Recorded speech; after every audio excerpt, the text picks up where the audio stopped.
আর সে জায়গায় যদি বলি যে কতজন ফ্রিল্যান্সার এই মিলিয়ন ডলার আর্ন করার সেই এটা পার করতে পেরেছে, সেটা আরও কম, খুবই নগণ্য।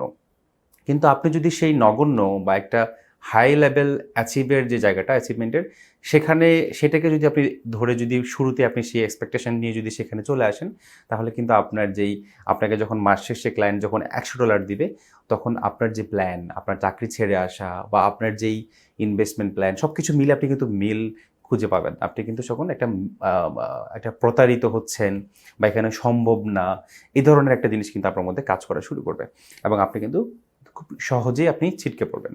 তাহলে আমি যেটা বলছি যে ফ্রিল্যান্সিংয়ে কোটি টাকা আয় করা খুব সহজেই সম্ভব, যারা বলবে সেখানে আপনি তাদের থেকে একটু দূরে থাকবেন। কারণ হচ্ছে কি, আপনি একটা জিনিস দেখেন যে 14 বছর 16 বছরের শিক্ষা জীবন শেষ করেও 10-15 হাজার টাকার স্যালারির একটা চাকরি জোগাড় করা দেশের প্রেক্ষাপটে অনেক কষ্ট। সেই জায়গায় যখন আপনি নিজেকে ফ্রিল্যান্সার হিসেবে যখন মার্কেটে ঢুকছেন, আপনি সেই চাকরিতে ঢুকে কী করতেন? একটা স্পেসিফিক কাজ করছেন, একটা কোম্পানিতে ঢুকছেন, আপনার সেখানে অ্যাকাউন্ট্যান্ট আলাদা, মার্কেটিং লোক আলাদা, সেখানে এইচআর আলাদা। কিন্তু আপনি যখনই ফ্রিল্যান্সার হচ্ছেন, তখন কি হচ্ছেন আসলে?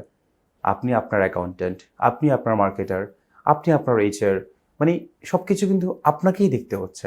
তার মানে কিন্তু এতটাও সহজ না যতটা আসলে মানুষ আশেপাশে বলে। আর ভাবেন যে এখানে ম্যাজিক্যাল কোনো কিছু, ফ্রিল্যান্সিং মানে ম্যাজিক। আসবেন, অ্যাকাউন্ট খুলবেন আর কোটি, কোটি টাকা, গাড়ি, বাড়ি সব হয়ে যাবে।